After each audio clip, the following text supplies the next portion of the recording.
quero convidar aqui, para o nosso momento de bate-papo, eu quero convidar dois amigos preciosos. Um deles vocês conhecem, pastor Luciano Teixeira, que está sempre aqui conosco. Dá um aplauso aí, vem cá, pastor Luciano. Vocês viram que ele tá fininho também, estou discipulando ele bem, viu, irmãos? Estou discipulando ele bem, aleluia. Muito bom. Pastor Tiago Coelho, filho do nosso pastor Silmar Coelho, e é um grande homem de Deus também, que Deus nos deu como amigo, vai estar para esse bate-papo. Pastor Eibe Uber vai vir aqui para esse bate-papo também. Pode sentar aí no meio aí. Pastor Eibe vai sentar aqui, eu sento aqui na ponta. Então, queridos, nós vamos... deixa eu puxar um pouquinho para cá assim, né? Acho que fica melhor para a gente poder... Nós vamos bater um papo sobre algumas perguntas que foram feitas ali pelas redes. E me ajuda só aqui, essa caixa aqui, tá dando microfonia com essa caixa aqui. Nós vamos fazer essas perguntas aqui para esses pastores e bater um papo a respeito disso. Temos já muitas perguntas, selecionamos algumas e nenhum deles sabem o que foi perguntado, então vai ser tudo surpresa aqui. Isso daqui é bom demais. Você pode dizer um amém aqui, ó? Então, estão preparados aí? Pastor, deixa eu começar aqui só o pastor Luciano para ele se apresentar, pastor Tiago vai se apresentar, pastor Eibe você já conhece e logo, logo a gente inicia. Pastor Luciano, por favor, se apresenta para essa galera aqui. Boa tarde. Eu sou o pastor Luciano, da comunidade evangélica Eclésia, ali no Clube Bandei, em São Gonçalo. Opa, tem galera da Eclésia aí. A galera da Eclésia aí. E nós estamos ali há 7 anos. A comunidade da Eclésia surgiu lá em Arraial do Cabo há 12 anos atrás, através do do meu irmão, pastor Leonardo. E nós estamos acompanhando, nós estamos com o pastor Bruno desde 2015. Então, há 7 anos, nós caminhamos com o pastor Bruno. O pastor Bruno tem nos discipulado, nos mentoreado, e tudo aquilo que essa fonte tem jorrado ao longo desses 7 anos, nós temos aproveitado e temos bebido dessa água. Então, é um privilégio estar aqui hoje participando desse bate-papo liderança. E há 7 anos atrás eu estava sentado aí, como você, querendo aprender, querendo me desenvolver, querendo mais e mais. E hoje estou podendo estar aqui compartilhando um pouquinho da minha experiência ao longo desses 7 anos caminhando ao lado do pastor Bruno e participando dessas conferências abençoadas. Show de bola aí, ó. O povo da Eclésia daí, ó. Muito bom. Top demais. Pastor Tiago Coelho, apresente-se aí, por favor. Uma honra estar aqui. Quem conhece meu pai sabe que ele fala muito da Janice. Eu sou o filho mais velho, graças a Deus eu pareço com a Janice, né? Mas brincadeiras à parte, eu fui pastor 13 anos de uma igreja em Jacarepaguá e Deus colocou no meu coração em 2013 o nome de uma conferência chamada Líderes e Liderados, e eu demorei até 2016 para convencer meu pai que era necessário fazer essa conferência no Brasil, né? Para que mais uma conferência de líderes, né? E eu não entendi na época que Deus estava me chamando para ser um liderado, não um líder, né? Deus não queria só uma conferência, Deus queria que eu entendesse que eu sou um liderado. Eu não nasci para ser o 01. Né? Então hoje eu viajo o Brasil e também nos Estados Unidos, em alguns lugares, portas têm se aberto para mim, em igrejas americanas também, porque eu entendi que tem muita gente que quer ser pastor, que não nasceu para ser pastor. E é assustador, pastor Eibe, que algumas conferências que eu tenho ministrado, no final, o pessoal vem querer entregar a igreja. E eles acham que eles estão criando um problema para o pastor e, na verdade, eles estão criando uma solução para o pastor. Então, assim, no Brasil eu vi que muitos anos, muita gente foi ordenado pastor. Não estou aqui para julgar lideranças, obviamente, mas Deus chamou pessoas para atuarem em todas as áreas, né? Se todo mundo for pastor, quem vai ser ovelha, né? Então é um negócio desafiador. Eu tenho muita cautela e graças a Deus eu tenho acesso a pastor Eibe e grandes líderes dessa nação que às vezes eu mando um recado, o que o senhor acha e tal, né? Então eu tenho tido o privilégio de ser discipulado por alguns homens ao redor do mundo, como o Dr. Voster na Austrália, que foi discípulo do Yankee Show, né? Uma galera mais velha do que eu, e que só discipulam geralmente pastores presidentes com acima de 50 anos de idade. Eu tenho 45, agora que eu fiz em setembro, e mesmo não sendo pastor presidente de igreja, eles me adotaram, né, como discípulo para me discipular. Então eu estou comendo tudo que eu posso, estou indo agora dia 11 de agosto para Church of the Highlands, passar uma semana com Chris Hodges, é uma igreja gigante nos Estados Unidos, e tudo que eu quero aprender e tentar ensinar no Brasil, todo dia tem uma proposta para ir embora para os Estados Unidos. E até meus pais falam para eu ir, mas Deus me chamou para o Brasil e eu vou doar minha vida aqui no Brasil, né? Por isso que eu voltei há 22 anos atrás. Aleluia. Gente, eu quero aproveitar e eu vou começar o nosso bate-papo em cima disso que o Tiago, ele comentou, da primeira vez que ele me falou sobre isso, eu falei, que nobreza. Ele disse, pastor, Deus não me chamou para ser o 01, eu sou um excelente auxiliar do meu pastor. Por que eu achei isso nobre? Esses anos dando suporte para muitos pastores, eu vejo, pastor Tiago, pastor Ei, pastor Luciano, que por mais que eu queira, eu não consigo ajudar alguns pastores que eles querem romper e você vê que ele está numa posição errada. Tinha tudo para ser um excelente auxiliar ao lado de alguém, mas de repente precipitou e aí foi para uma posição que talvez não era a posição que Deus queria que ele estivesse. E eu queria ouvir um pouquinho, pastor Ebe, se isso de fato acontece, o que o senhor pensa sobre isso, porque a fala do Tiago eu achei muito nobre, ele entender a posição, falar aqui, e ele vai frutificar e arrebentar a boca do balão muito mais do que se ele tivesse numa posição que não era a posição que era para ele estar. Fala um pouquinho para a gente sobre isso, com toda a sua experiência, pastor Ebe. Eu estou, assim, muito impressionado com o que o pastor Tiago e você também está falando, pastor Bruno, porque não faz muito tempo atrás que eu estava lendo o livro do Robert Morris, Uma Igreja Abençoada. E o Robert Morris enfatiza muito isso em um dos capítulos. Ele mostra que ele diz o seguinte, que muitos pastores ouviram corretamente o chamado de Deus, que é para eles serem pastores, mas eles interpretaram incorretamente, pensando que Deus estava chamando eles para serem o pastor principal. E Deus não estava chamando eles para serem o pastor principal da igreja, mas sim o pastor auxiliar.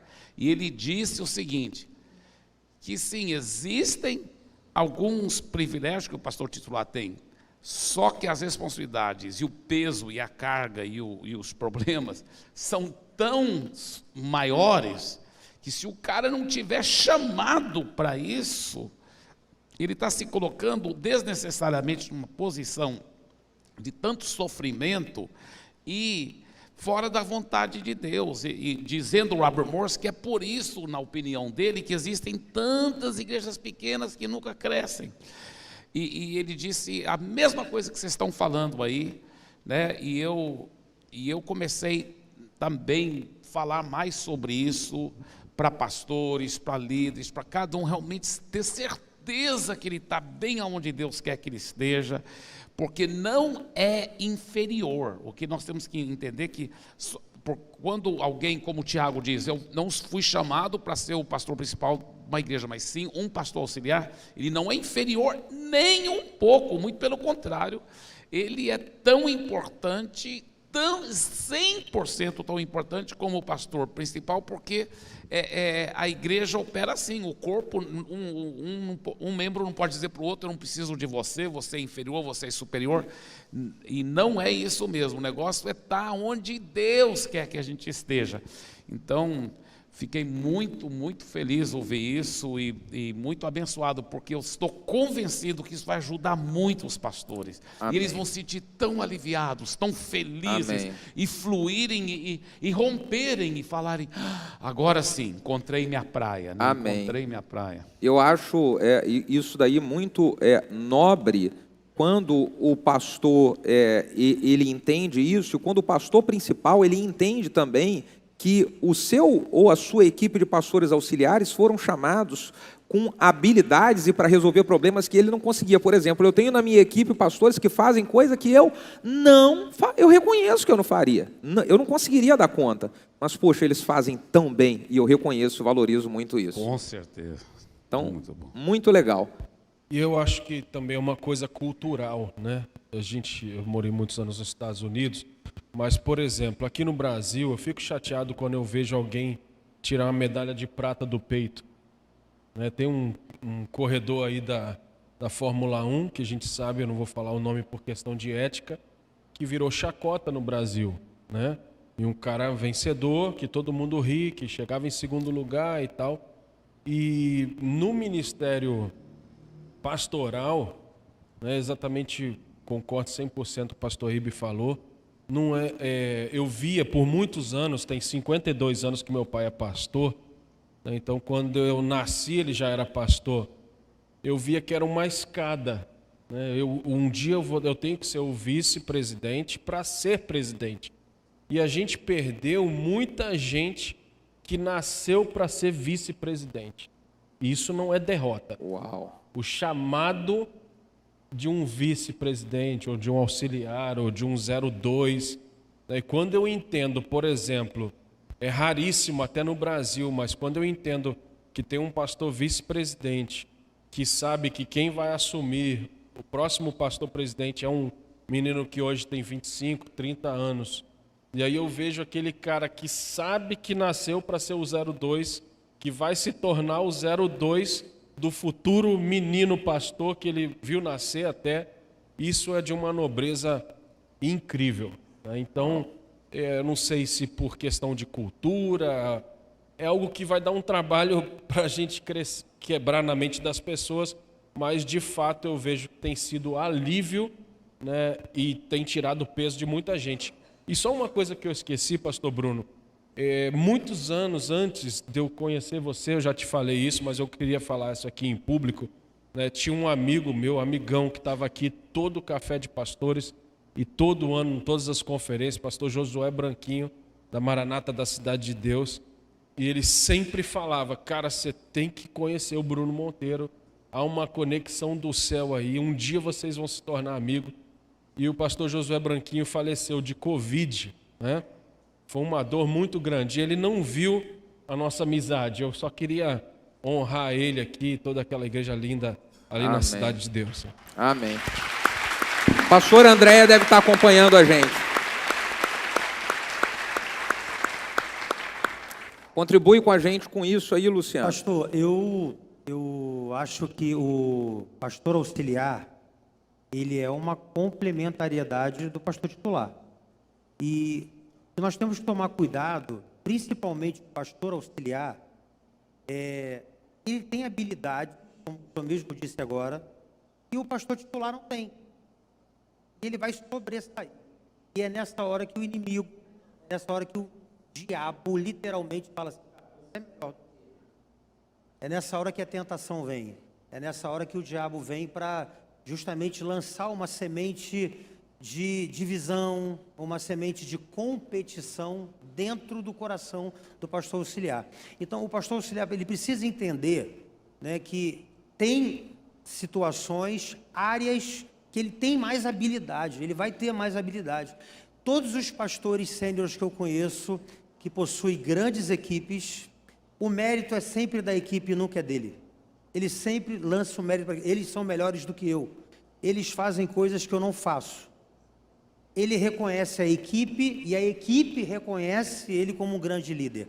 Então, é esse reconhecimento, tanto do pastor sênior quanto da sua equipe de pastores auxiliares, que tem que haver. Existem habilidades que sobressaem sobre o pastor titular, mas isso não quer dizer que ele vai ser maior, ou que ele vai ser um pastor titular. Eu acredito na complementariedade. Eu estou com você, eu sou o braço, você é a mão, eu sou o pé, você é a perna, e a gente vai se complementando dentro do ministério. Isso é uma coisa. Agora, existem também o outro lado. Existem as pessoas que têm verdadeiramente um chamado para ser pastor titular. Existem as pessoas também que existe essa chama que arde. Aí vai o que o pastor Eibe falou, né? Você tem costa para aguentar, suportar o chamado, porque quanto mais lhe é dado, mais te será cobrado. Quanto mais você cresce, a pressão vem na mesma proporção. E aí, na tua caminhada, você vai descobrindo se você tem esse chamado ou não, pela pressão que você carrega. Então, o pastor Eibe falou uma coisa muito certa, né? Muitas pessoas acabam indo e se decepcionando. Por quê? Porque eles são bons numa habilidade, num quesito, e naquele quesito que ele é melhor, ele achou que ele poderia ser um pastor titular. Só para a gente poder pular para outro assunto, eu tento ajudar alguns pastores, mas quando eu vejo que eles não estão conseguindo ter resultados por causa de justamente estar na posição que eu vejo não era essa posição, a gente não consegue ajudar. É importante você pensar sobre isso. Só a última coisa aqui, é o seguinte, gente. A gente sabe, né, vocês são muito bem treinados, não adianta a gente querer inventar, né, o nosso MDA, por exemplo. Todo pastor que eu vi que pega uma visão de alguém que Deus deu para alguém e tenta inventar do jeito dele, eu nunca vi dar certo. Tá? Só uma dica de tanta gente que eu já vi não dá certo.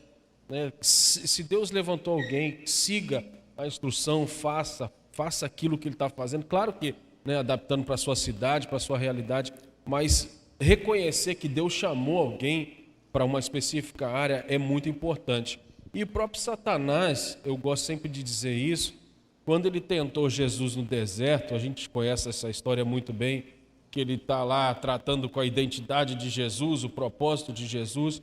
Eu aprendi uma coisa, gente, o inimigo vai sempre oferecer para nós o nosso destino sem cruz. Então Satanás estava oferecendo para Jesus tudo que Jesus já era, só que antes da crucificação. E eu vejo muita gente que não passou pelas cruzes que a gente já passou na vida e tentando achar que vai dar muito certo. Deus pode ter te chamado para ser um líder, para ser um 01, para ser um futuro líder de uma denominação, por que não? Mas cuidado, porque o caminho mais fácil que o inimigo oferece não inclui a cruz, não inclui as dores, não inclui o câncer, né, que eu passei, tanta coisa que a gente vai passando. Meu pai sempre fala, eu não acredito num homem de Deus que não sofra, que não tenha dores, que não tenha testemunhos para contar. Então, isso é uma dica que eu deixo para vocês. Cuidado, que o inimigo sempre dá um jeitinho, um caminhozinho, mas geralmente é te oferecendo uma facilidade para fugir da cruz que às vezes teu líder teve que passar. Aleluia. Pastor Eibe, eu vou aproveitar essa fala do Tiago, colocando a questão do MDA. Veio uma pergunta aqui, e a pergunta é a seguinte: o que mudou na visão MDA e se mudou, por que mudou? Essa é a pergunta que só o senhor pode responder. Inclusive, alguns anos atrás, eu estava ministrando na conferência MDA lá em São Luís, num auditório muito grande, muitas pessoas lá. Aí teve um lugar para perguntas e respostas, e alguém falou assim, bem, ano passado você disse tal coisa, agora esse ano está dizendo diferente, quem me garante que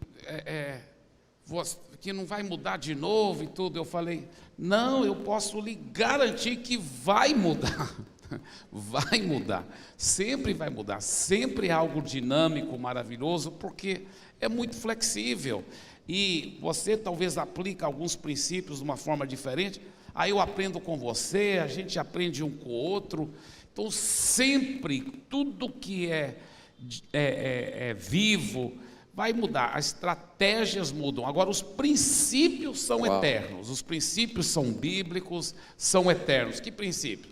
O princípio da igreja na casa.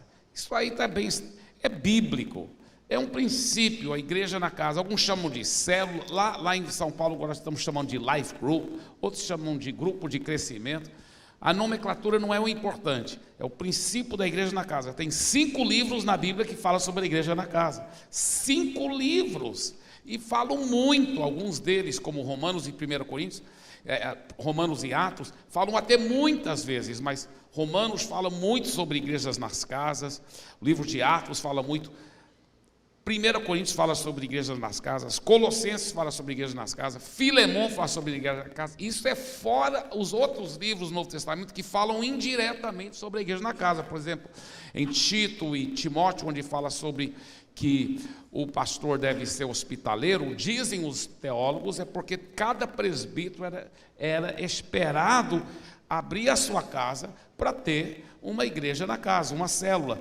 Então, por isso que tinha que ser uma pessoa hospitaleira, etc. Lá em 2 João, quando fala assim, não recebe ninguém na sua casa que não traz a mensagem correta, está se referindo à igreja na casa. Então, indiretamente, talvez quase todos os livros das epístolas estão se referindo a igrejas nas casas de uma forma ou outra. Agora, é um princípio eterno. Outro princípio eterno, fazer discípulos e não fazer só convertidos, né? Então tem princípios eternos. Agora, como colocar em prática, aí é uma coisa muito dinâmica, porque vai depender da cultura, da época, do momento e do crescimento e mais revelação que a gente vai descobrindo, né? Então, para responder agora mais diretamente a pergunta, por exemplo, uma das coisas que a gente fazia errado, hoje eu reconheço que era errado antes, era o seguinte: todo mundo na igreja, a gente falava, desde o mais novinho convertido, era para ter um discipulador pessoal só para ele.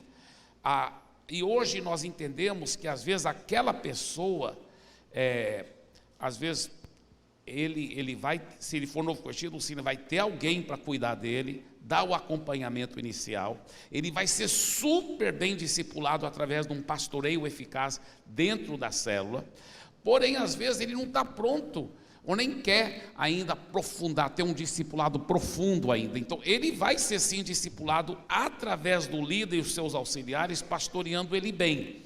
Então todos são bem cuidados, todos são discipulados, mas aquele discipulador pessoal, então nós temos visto que na realidade, naqueles que começam a se despontar e falaram, eu quero crescer mais, eu quero ser treinado, eu quero também aprender a discipular e cuidar de outras vidas. Então nós vamos dar um discipulador pessoal para ele. Outra coisa que nós começamos a ver com isso foi um fenômeno, porque o que acontecia? Que antes sempre faltava discipulador. Aí a gente, para garantir que todo mundo ia ter um discipulador, pegava alguém que não estava tão maduro, nem tão preparado, e às vezes até um cristão imaturo, doente, para discipular outro. Aí era pior do que até ele não ter discipulador, porque era um doente cuidando de outro. Meu Deus, era um problema sério. Então, nós estamos como quem sonha em São Paulo. Tem sido assim uma coisa fenomenal, a explosão do crescimento das células, que a gente chama de life groups, mas é com tanta leveza. Ai, é tão leve, é tão gostoso, é tão contagiante. E eu toda hora falo, eu sei que alguns do MDA ficam até com raiva de mim falar isso, que eu vou falar aqui. Eu falo abertamente na igreja toda hora, o Marcílio já me ouviu quantas vezes. Não precisa participar de um life group se você não quiser, pode ser membro da igreja aqui sem participar do life group, mas todo mundo quer. Por que todo mundo quer? Porque é tão contagiante, é tão leve, é tão transformador, estão multiplicando, para você ver. Claro, nós já existíamos antes, mas a nossa grande inauguração foi em março do ano passado. Estamos com 232 life groups e está explodindo, está uma coisa assim, tão leve, pastor Bruno, e tão maravilhoso, porque os líderes são muito bem qualificados. Antes era qualquer um podia ser líder. Não, hoje, só se o cara tiver chamado, e aí nós vamos trabalhar muito e prepará-lo muito bem antes ele poder ser líder. Então, está sendo muito gostoso. Isso é.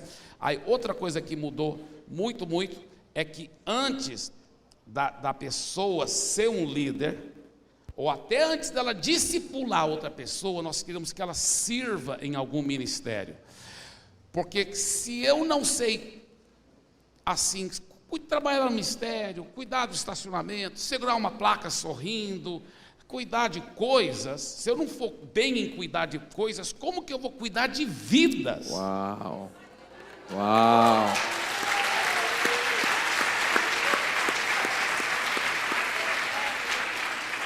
Então nós temos o que nós chamamos, é todo um estudo muito legal, que eu amo, né?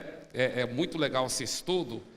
Claro que a gente foi aprendendo de outras pessoas e fomos acrescentando, né, nossas próprias coisas, mas o que a gente chama as 5 cadeiras.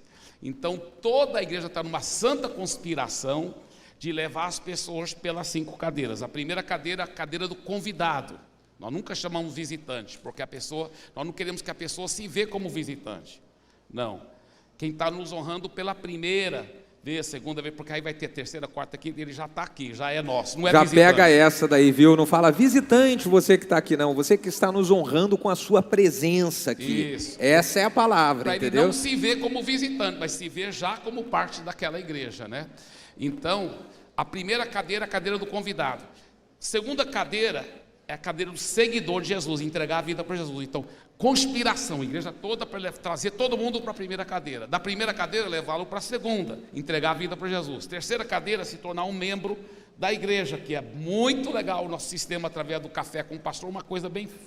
Aí, terceira cadeira. Quarta cadeira do voluntário, para servir. E a quinta cadeira para discipular e cuidar de vida. Uau!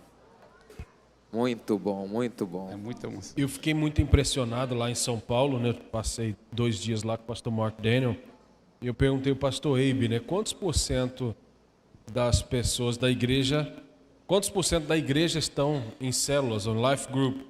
Ele falou, mais de 100%, porque nem todo mundo das células são da igreja ainda. Eu falei, uau, então o número é assustador em São Paulo. Né? O pastor Abe, deixa eu fazer mais uma pergunta aqui. Eu acredito que isso vai ajudar muitos pastores. Como trabalhar, como conciliar os ministérios e o trabalho com as células? É possível trabalhar os dois e ter frutos legais? Fala um pouco, dá uma orientação para a gente sobre isso.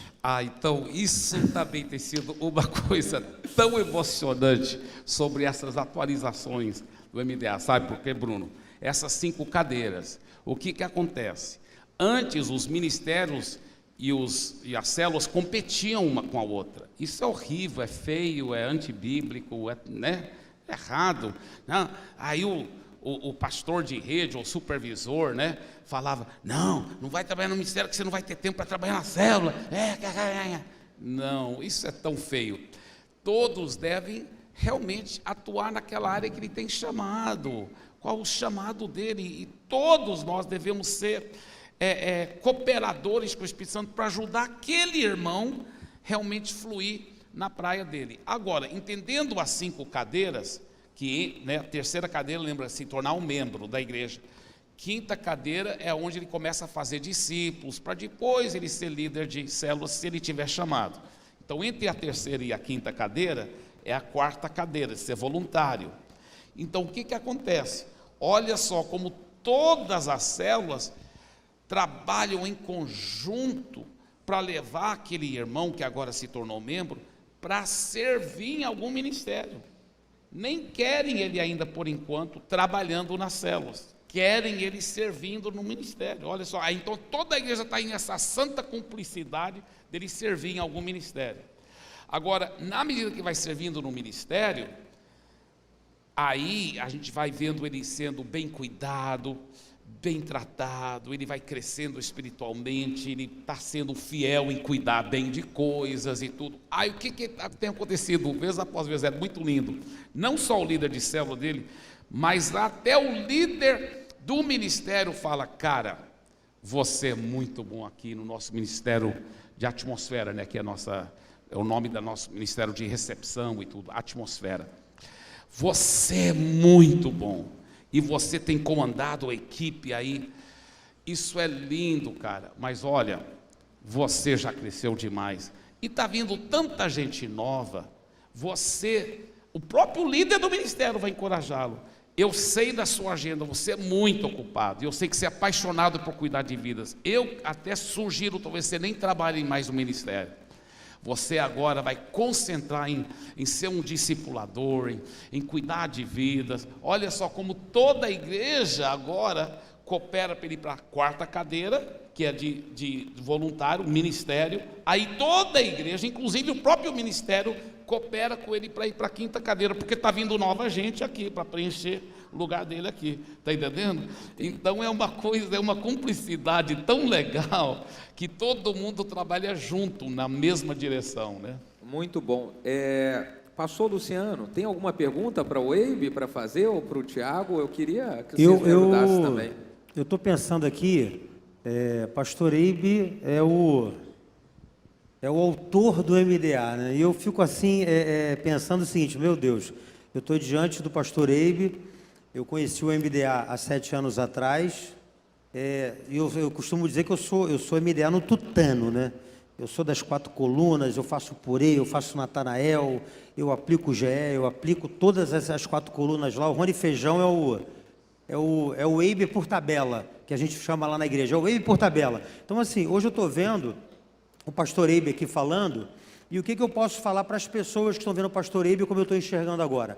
Eu estive em Santarém em 2015, lá na Conferência Nacional do MDA, falei com o Pastor Eibe sobre isso. Eu fiquei encantadíssimo com o que eu vi, foi uma coisa que eu nunca tinha visto na minha vida. Eu vim de uma igreja convencional, pastoreei uma igreja convencional durante 5 anos, e agora eu estou pastoreando uma igreja na visão celular, já tem 7 anos. E o que eu vi na conferência do MDA lá em Santarém, eu nunca vi em lugar nenhum, né? O pastor Eibe estava liderando as multiplicações, e aí quando ele fez a contagem regressiva, a cidade toda começou a soltar fogos. Aí eu estava numa casa, numa célula, e aí ele falou: ó, cada fogo que você vê na cidade é uma célula que está se multiplicando. Falei: irmão, isso aqui está dando de 1000 a 0 em Copacabana no Réveillon, não é possível que isso tudo é célula multiplicando. Isso tudo é células que estão se multiplicando. Pode aplaudir, porque foi verdade. E eu voltei muito encantado de lá, e o discípulo do pastor Eibe disse uma coisa para mim lá: olha, aqui em Santarém é o seguinte, ou você se converte ou você sai da cidade, irmão. E aqui a gente vai ganhar você para Jesus. Muito interessante. E a gente foi para um shopping, que foi a Festa das Cores no shopping da cidade, no principal shopping da cidade. E aí aquela música ao vivo do shopping era música gospel, era música de crente. Eu falei: não é possível, até o cara do shopping que canta é crente, só falta ser da Igreja da Paz. Aí o cara é da Igreja da Paz. Eu falei: não é possível, todo mundo nessa cidade é crente. E por que eu estou falando isso daqui? Porque está passando um filme aqui do pastor Eibe está falando, porque o MDA é muito amplo. O MDA é um supermercado onde você pode pegar várias coisas e trazer para a tua realidade. Amém. Nem tudo que eu vi em Santarém eu consegui aplicar em São Gonçalo. Exatamente. Nem tudo que está em Santarém o pastor Eibe conseguiu aplicar em São Paulo. É uma outra realidade. Mas o que você precisa analisar é o seguinte: os princípios bíblicos, que são imutáveis, o modelo, que é um modelo de discipulado apostólico, é um modelo bíblico, e o que eu posso, dentro desse suporte, dentro dessa prateleira rica, o que eu posso trazer para a minha realidade e falar assim: cara, eu vou aplicar isso na minha igreja. Então foi exatamente isso que eu fiz ao longo desses 7 anos. Eu sou MDA, a visão da minha igreja é uma visão do MDA, E eu olho na prateleira, cara, isso aqui é aplicável na minha igreja. A festa das cores é aplicável na minha igreja. O discipulado 1 a 1 é aplicável na minha igreja. As 4 colunas é aplicável na minha igreja. O purê de batata é aplicado na minha igreja, né? Essa questão das reuniões, os supervisores de célula, supervisor de setor, supervisor de área, supervisor de rede, todas essas nomenclaturas do MDA foram aplicadas e eu fui muito bem sucedido nisso. Agora, existem coisas que eu não apliquei, não cabe para mim, mas pode caber para você. Então, eu olhando o pastor Uber hoje, eu vejo isso, né? Ele que foi o autor, que teve essa visão maravilhosa de Deus, e hoje eu poder olhar para o pastor e falar assim, poxa, como nós temos sido abençoados por uma revelação que Deus deu a ele, e a gente pode aplicar isso para a nossa realidade. Legal.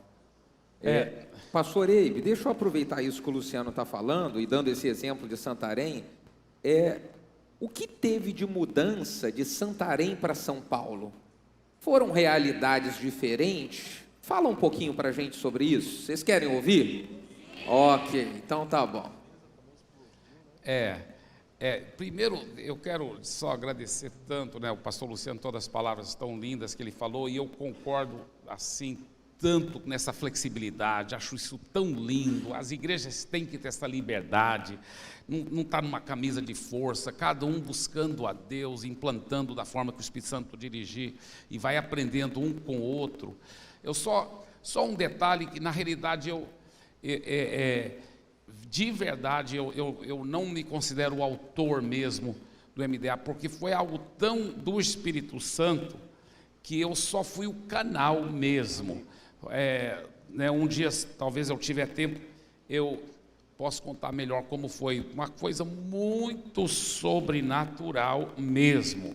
Então eu tenho certeza que realmente é o Espírito Santo, foi o Espírito Santo. Agora, uma das coisas que me alegra, só reforçando, né, o que o Luciano falou, que, por exemplo, eu vejo o Luciano Subirá e o trabalho fenomenal da comunidade Alcance, lá em Curitiba, colocando que é uma igreja 100% na visão do MDA, mas como eles fazem algumas coisas diferentes do que o Josué Valandro, a Igreja Batista Atitude, lá na Barra, ou aqui o Bruno Monteiro, ou o pastor Domingos, lá de Marília, a primeira Igreja Batista de Marília, que eu acho que mais do que 13 mil pastores já passaram por lá recebendo treinamento.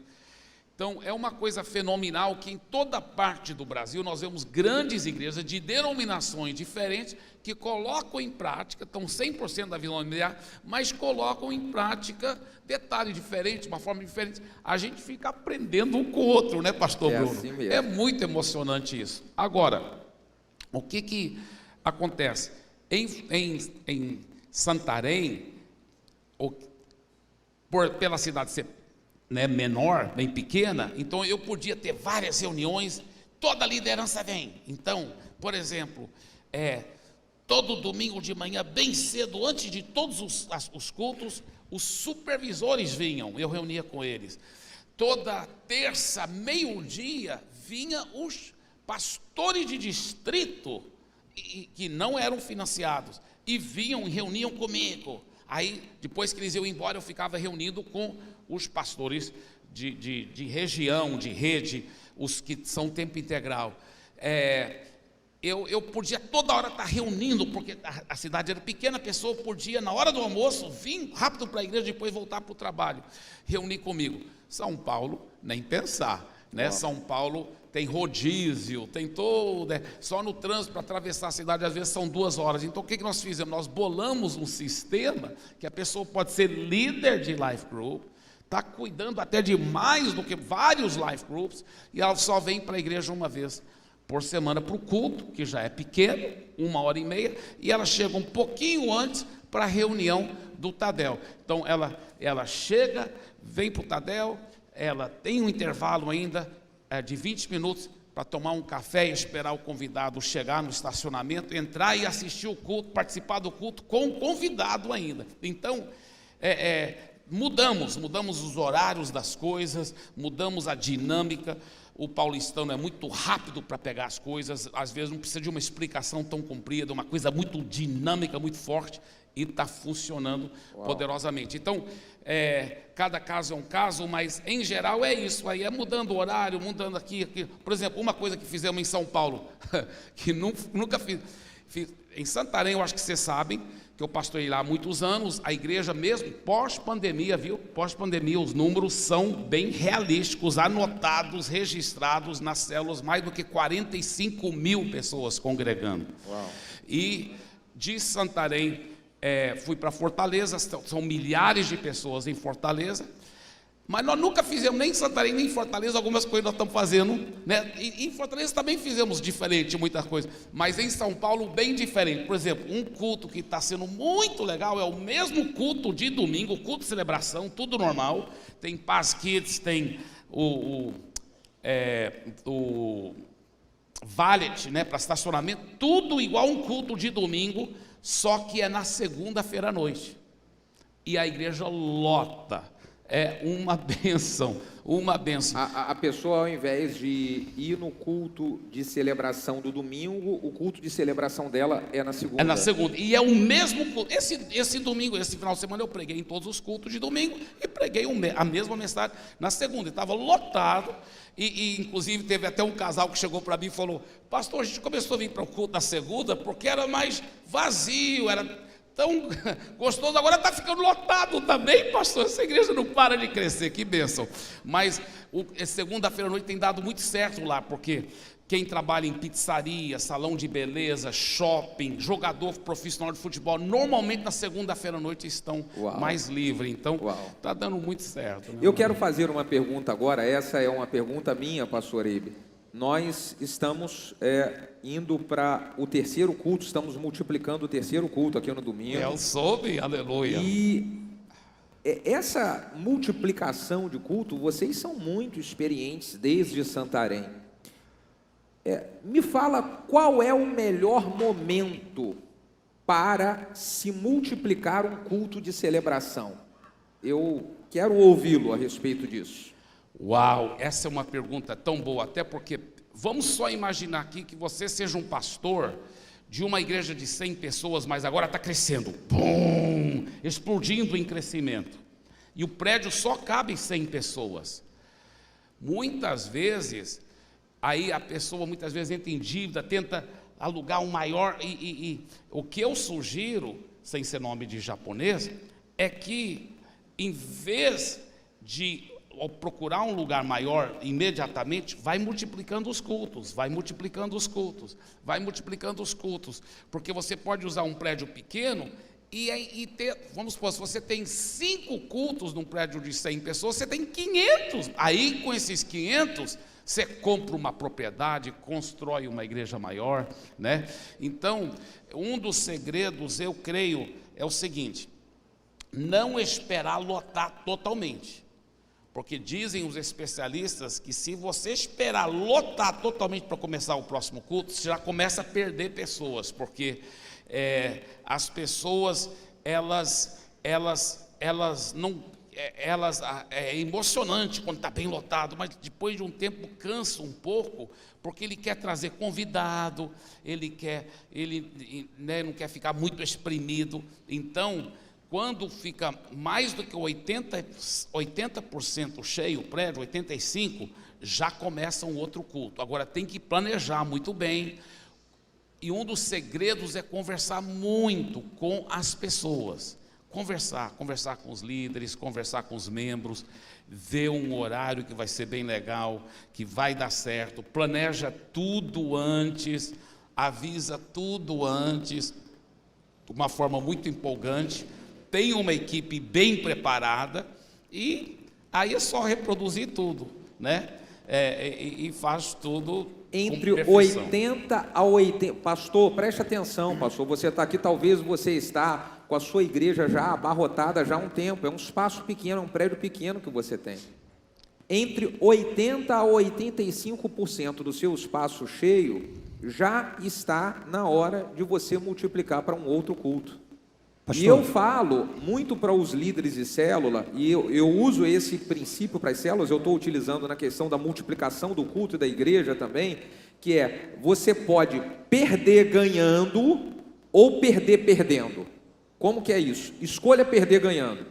Normalmente a pessoa fala assim, eu não vou perder, a igreja está tão gostosa, cheia, lotada, eu vou multiplicar, eu vou acabar perdendo aquele clima do povão e tal. Pois é, se você não perder ganhando porque multiplicou um outro culto, você vai acabar perdendo porque aquela galera em algum momento vai dar um problema e tal, e aí vai embora. Então perca ganhando. Como? Você multiplica o culto, você vai ganhar a oportunidade de um outro culto para novas pessoas chegarem, aquela galera que está no culto antigo vai estar ali empolgada, trabalhando para encher, agora você tem que encher 2 cultos, 3 cultos, 4 cultos, perca ganhando, ao invés de perder perdendo. Pastor, eu fiz uma pesquisa agora lá na igreja, porque a gente vai fazer o 3º culto também. Vai começar, se Deus quiser, agora em janeiro, o 3º culto. Que legal, né? E aí a gente reuniu a equipe, qual o melhor horário? Vamos fazer o horário das 5 horas da tarde, olha só. Vamos fazer o horário das 5 e a gente coloca o próximo às 19. Eu falei assim, vamos fazer uma pesquisa com a igreja. Vamos colocar 2 horários de manhã e 2 horários. Vamos ver o que os pais preferem trazer os filhos, o que as famílias preferem, pastor. Se eu boto 17, ninguém ia vir. Todo mundo optou por 2 cultos pela manhã. Uau, olha só. Então, eu ia dar um tiro no meu pé. Então, assim, consulta a tua igreja, faz uma pesquisa. Olha, nós estamos pensando em fazer 2 cultos e nós temos esses 2 horários, um pela manhã e um à noite. Se você tivesse que escolher para estar em um culto, qual o culto que você estaria? Muito bom. Faz uma pesquisa. E através dessa pesquisa você toma a sua decisão.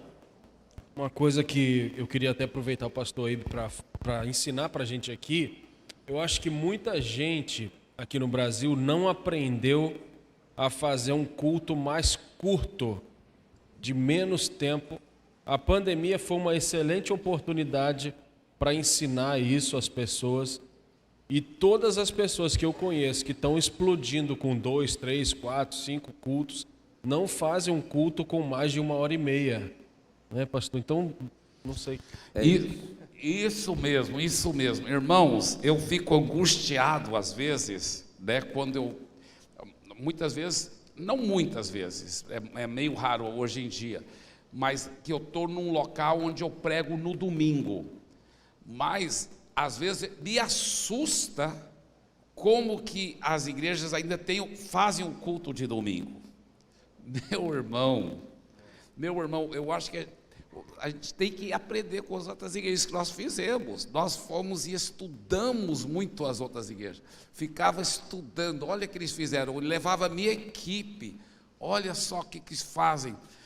Irmão, em 1h30 dá para você fazer tanto e ser tão empolgante que a própria pessoa que veio pela primeira vez, talvez o cara trouxe o patrão dele, porque ele sabe que o patrão dele é ateu, mas ele ama tanto a nossa igreja, acredita tanto na presença de Deus que está lá, que ele fala, não, meu patrão vai ser impactado, traz o patrão gosta, mas foi rápido, cara, queria mais.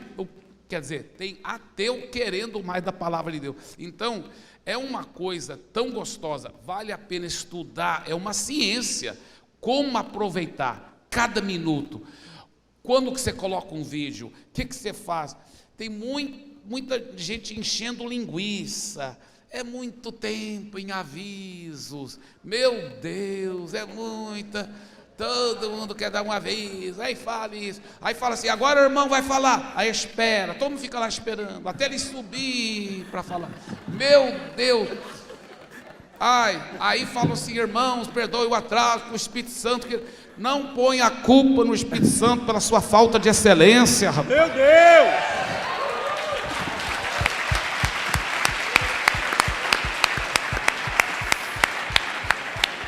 Por favor, toque no seu vizinho ao lado e diga, que bom que você está ouvindo todas essas coisas.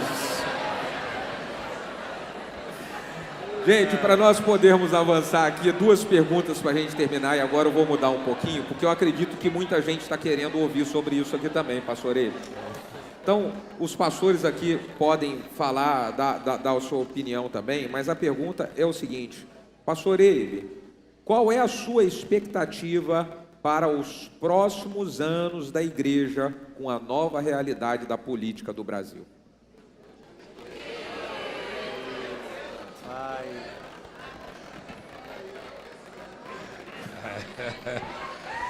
Essa é uma boa pergunta. Ai, ai, ai.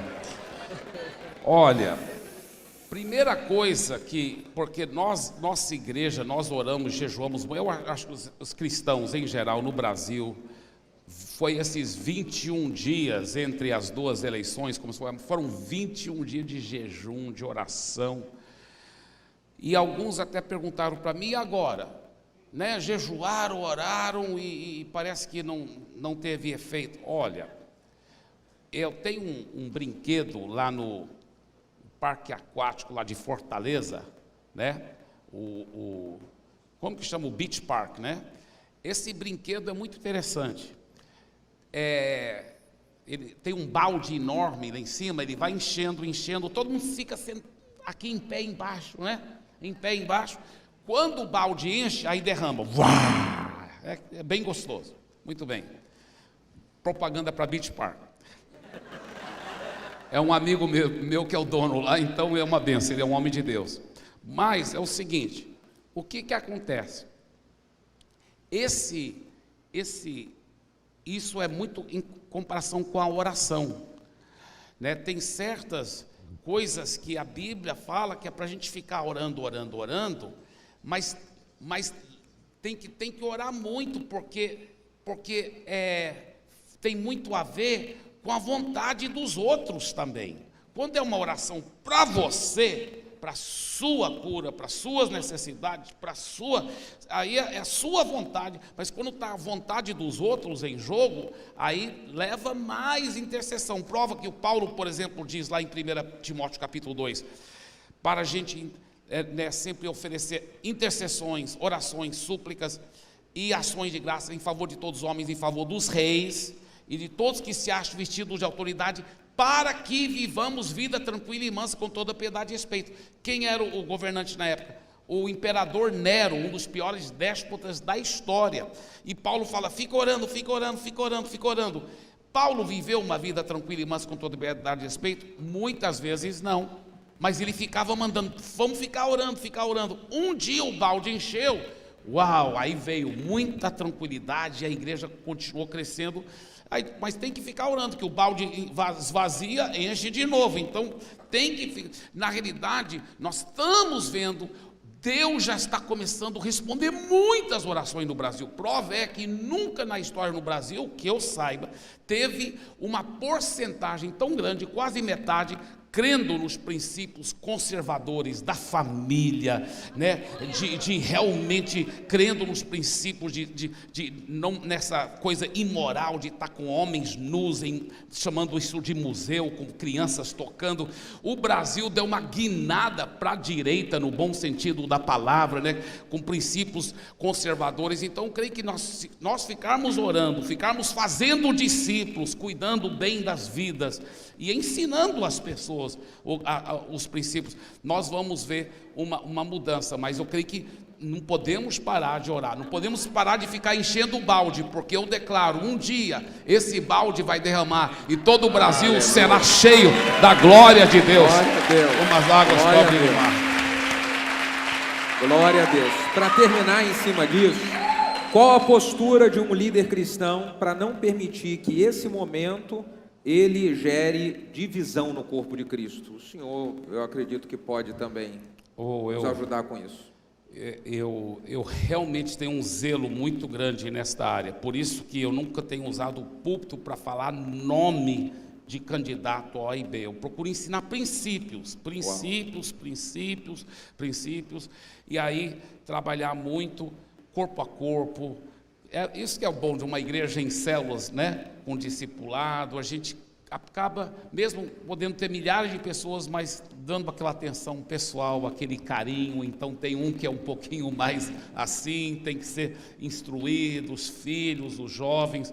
Eu creio que o segredo é muito amor, flexibilidade. Eu até no vídeo que eu gravei sobre meu posicionamento político, eu falei, olha, às vezes tem pessoas que falta revelação, mas já entregaram a vida totalmente por Jesus, mas falta revelação.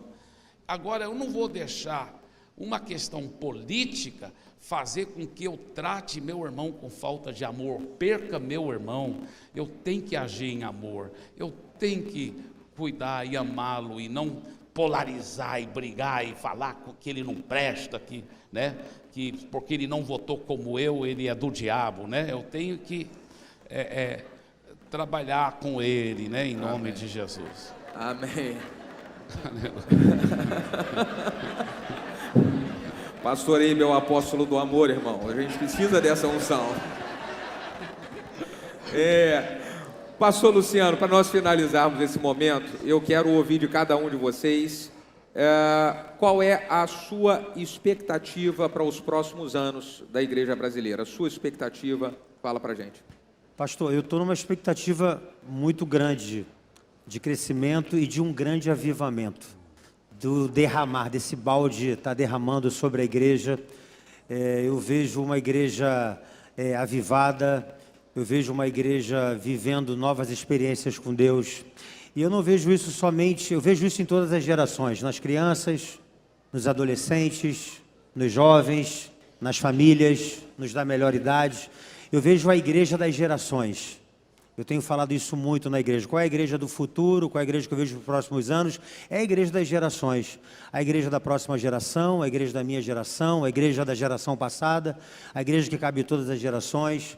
Eu tenho me preocupado muito com isso, porque nós temos visto muitas igrejas relevantes que foram relevantes alguns anos atrás e que hoje, infelizmente, você vê uma igreja para 10 mil pessoas, tem 500 pessoas. Você vê uma igreja de 3 mil pessoas, tem 300 pessoas. E você vai falar, meu Deus, essa igreja 15 anos atrás era a igreja desse bairro, era a igreja dessa cidade.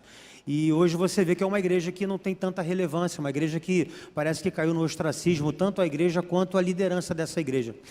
E pensando nisso com a equipe, com a minha liderança, a gente chegou à conclusão de que essa igreja ela não se preocupou com as gerações, com o futuro, com aquilo que a gente espera para o futuro da igreja. E eu acredito nessa igreja que vai trabalhar com todas as gerações. A igreja é a igreja da criança, a igreja do adolescente, a igreja do jovem, é a igreja da mãe solteira, do pai solteiro, a igreja do viúvo, a igreja da viúva. É a igreja de todas as gerações. E para a gente trabalhar com todas as gerações, nós precisamos entender o que cada geração tem uma necessidade. E a gente precisa entender a necessidade de cada geração. Então essa para mim é a igreja do futuro, a expectativa da igreja do futuro é a igreja que vai abraçar todas as gerações, que vai entender todas as gerações e que vai conseguir, de alguma forma, trabalhar e desenvolver essas gerações dentro da igreja. Não vai ser uma igreja, por exemplo, eu não quero que a eclésia seja conhecida como uma igreja de jovem. Eu não quero que a eclésia seja conhecida como a igreja da visão celular. Eu quero que a eclésia seja conhecida como a igreja onde eu posso estar inserido nela, onde a minha família vai ficar inserida nela, onde os meus filhos estarão inseridos nela, onde o meu casamento vai ser abençoado, onde a minha família vai ser restaurada. Então essa é a visão que eu tenho de futuro, é a igreja de todas as gerações. Muito bom.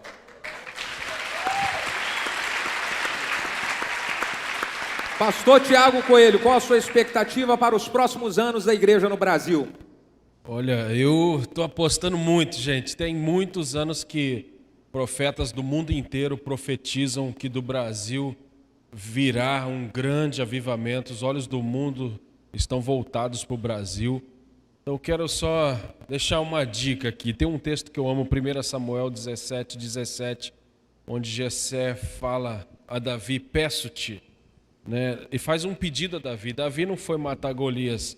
Davi estava indo servir quem não acreditava nele, zombava dele, ria dele, não acreditava nele. Então, dica para os liderados, sempre existe uma recompensa escondida atrás de qualquer tarefa ingrata que o seu líder te pede, ok? E para os líderes, observe quem faz quando você pede, não quando você manda. Porque Jessé pede e Davi vai. Os líderes têm que observar quem faz quando você pede, não quando você manda. Disse Jessé a Davi, peço-te. Então eu observo muito isso. Quem faz quando a gente pede geralmente são esses que vão crescer e vão ser os futuros líderes da igreja. Top, top, top.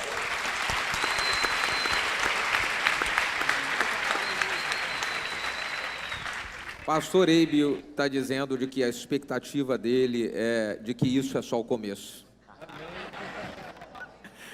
A minha expectativa para a igreja no Brasil nos próximos anos é uma explosão de crescimento, de liderança que será levantado, jamais experimentado antes na história, e isso vai acontecer na sua vida, e isso vai acontecer na sua igreja. Saia daqui acreditando nisso, porque é isso que nós vamos viver. Dê um aplauso para Jesus mais uma vez. Obrigado, pastor Eibe, obrigado, pastor Tiago, obrigado, pastor Luciano Teixeira. Glória a Deus.